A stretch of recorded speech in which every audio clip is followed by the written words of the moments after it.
7:40 in the morning. Today is, according to the Washington Post, we are live here. Saturday, December 8th. I hope you like the new format, the upgraded video. We got some new cameras, and Mason's doing a great job with the video stuff. Bruce is warming up by reading the world-famous Washington Post. What a shocker, the Wizards lost last night. Yeah. So finally, Maryland soccer makes the front page of the Post, and it's not great news. But catch the Only rest. because Georgetown was playing. Yeah. And there's Charlie, but you can't put him on camera. He doesn't want to be on the camera. But he can wave in the background. All right, we'll be back in a moment. The show will start at 7:41 here, so we'll be back in 19 minutes live with TerpTalk this Saturday in D.C.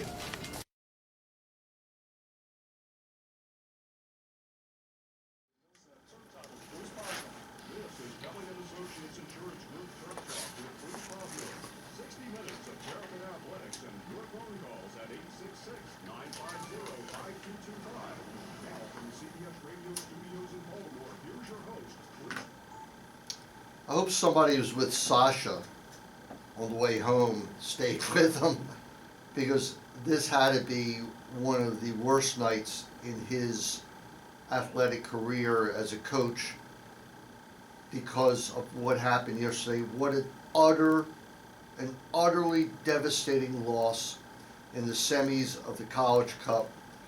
Give the Hoyas credit.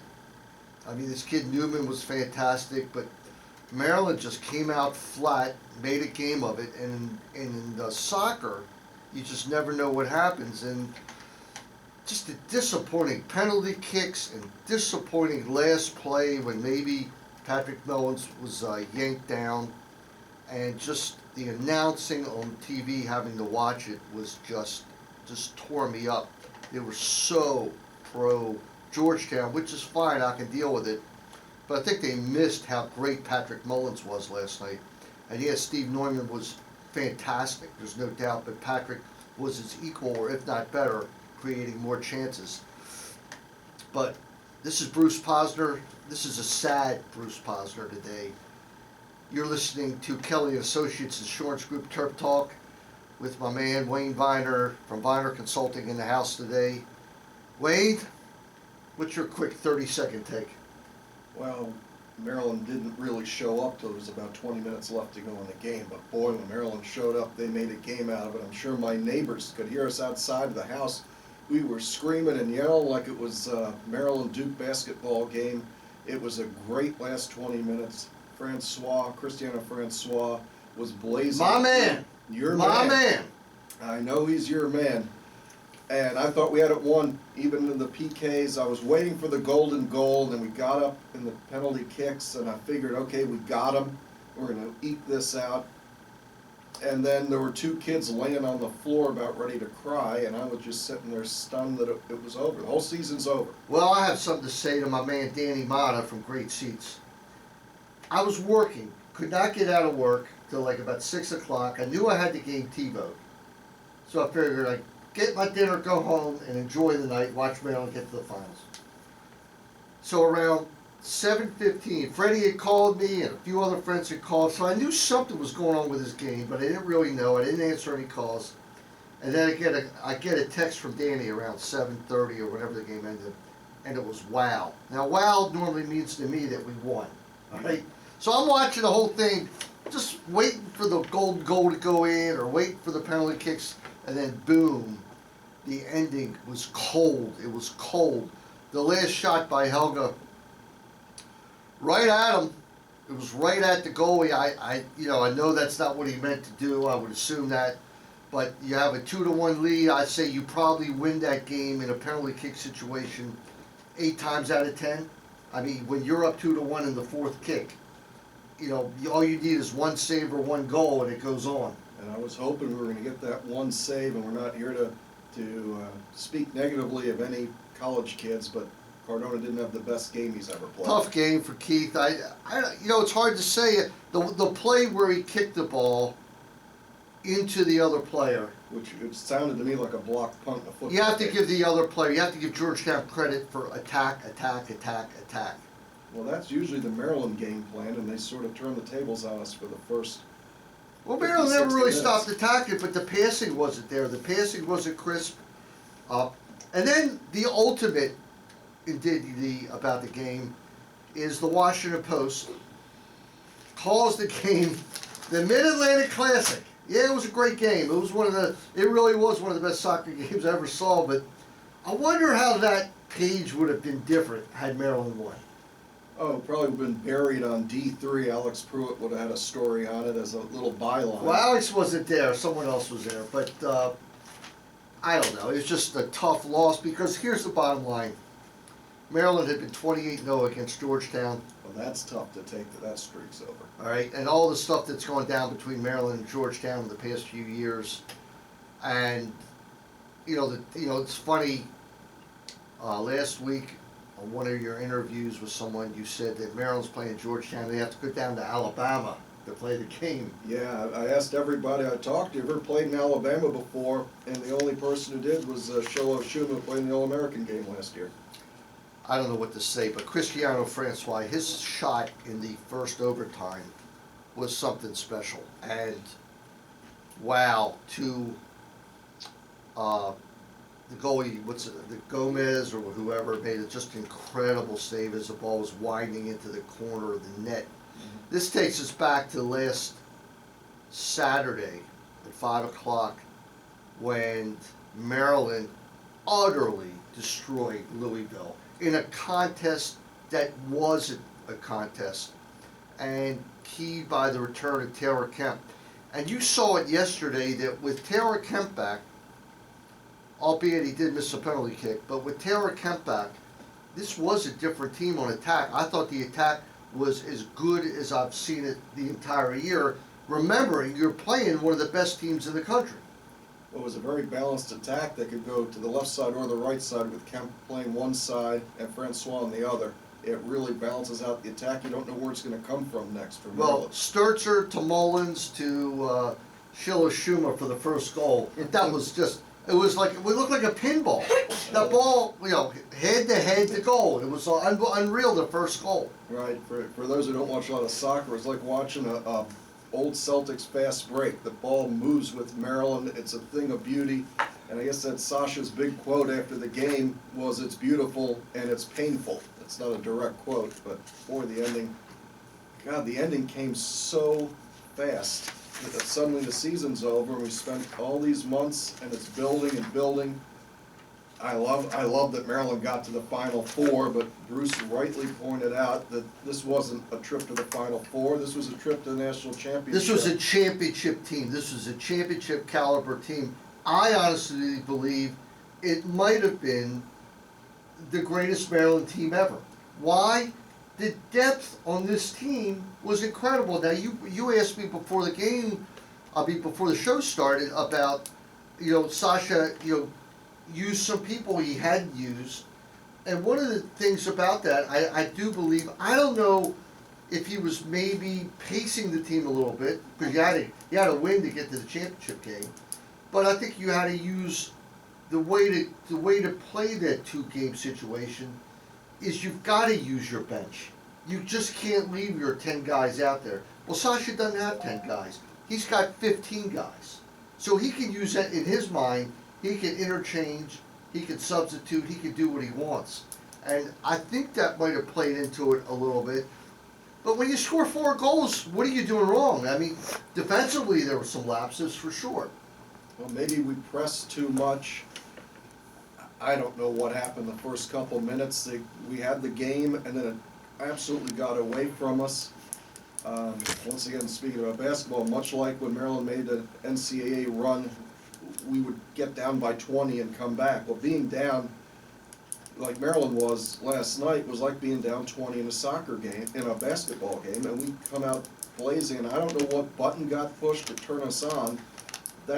You brought this up before, Bruce, when we played teams in the regular season, that sometimes we just didn't get going till we had to.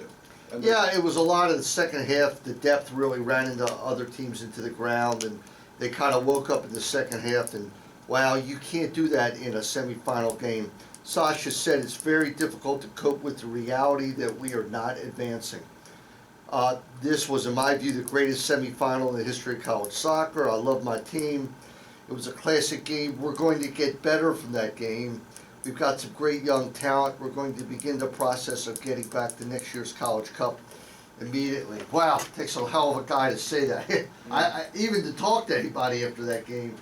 It was, the losses, I know I'm talking to a DC audience, so I don't know how popular Georgetown soccer is. I don't know if they draw 7,000 people like Maryland does. They might have drawn a total of 7,000 people this year. Well, you can't say that without checking, but I really don't know.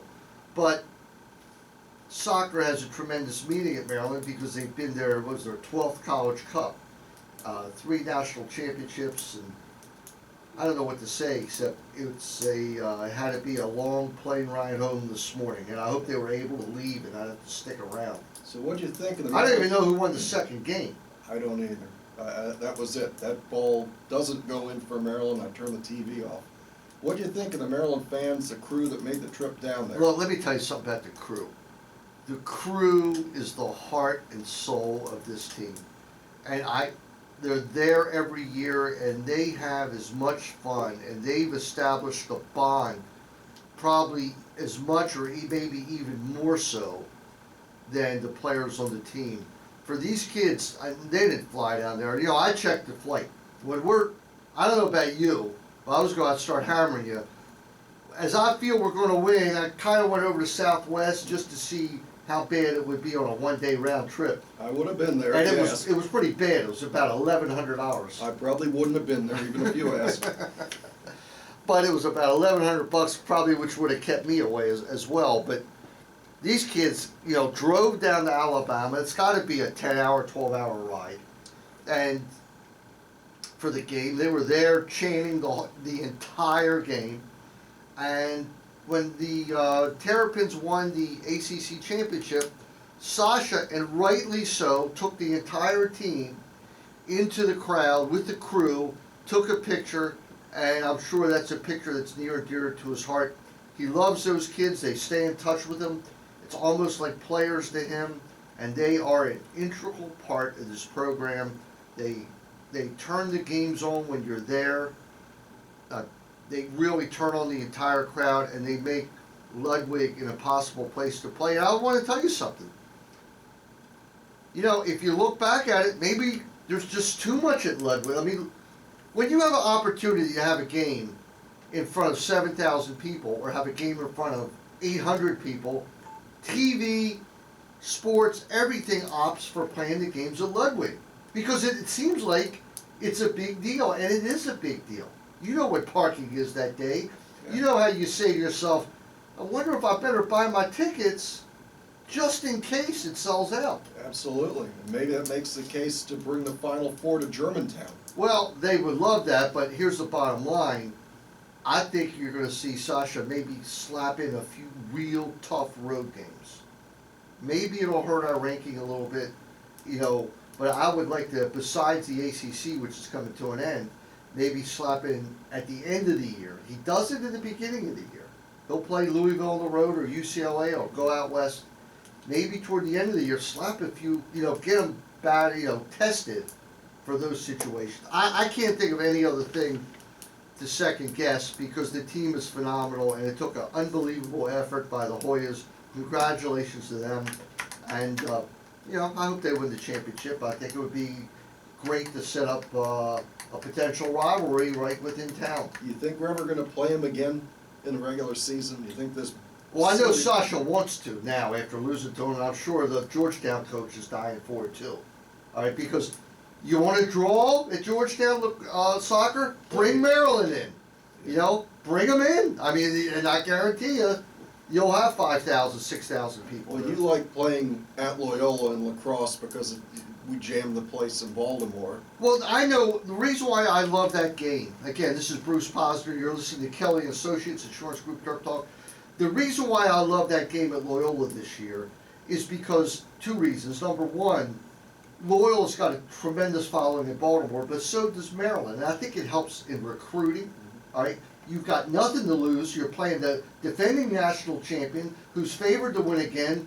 Who cares if you lose? It's not gonna hurt you in any way, shape, or form. Isn't it ironic that we have Loyola in lacrosse, and we've now got Georgetown in soccer, all within 40 miles of each other, and it's the same scenario. If we could get to play at Georgetown, the Terps would pack that multi-use field up on the hilltop, and it would be fantastic to have a in-town road game. Yeah, I think that I love when, when the Terps go to UMBC, and it is UMBC's biggest game of the year, along with Hopkins and lacrosse. And then last year I drove out to Mount St. Mary's, when the men's lacrosse team went out there, and I want to tell you, you couldn't put a sardine in that place, there were so many people.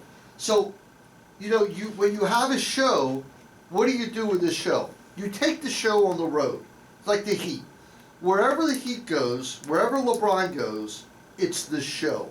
And the other night when LeBron came to Verizon Center. Verizon Center, well, surprisingly, that game wasn't sold out, which is scary. And there's LeBron on the cover of SI. And LeBron knows that he's got to bring his game every time he plays. Because that's why people are paying to get in. And he knows that. And he's a great guy. And he had a triple-double, and the Heat still lost. But the Heat's it's kicks for them until the playoffs come. Right. I don't know how he got to the Heat, but... Well, I guess talking about the humidity is just too all right, much to say. 15 minutes about the soccer loss. It kind of reminded me of when Maryland lost to Michigan State, when the kid hit the three-point and I was on the floor for 20 minutes. Yeah. Well, last night I was so stunned, I just put my head on the sofa and looked at the ceiling for about 10 minutes. Heartbroken. Let's head out to our first break. Before we do, Wayne, tell them about Viner Consulting. Well, Viner Consulting is the place to turn if you want to take a look at the new Windows operating system, Windows 8. I'm sure you've all seen the ads about the Surface, which is their tablet-like platform. Windows 8 also runs great on your PC. If you're taking your business into the future, Viner Consulting is a great place to learn about Windows 8 and all the new software from Microsoft,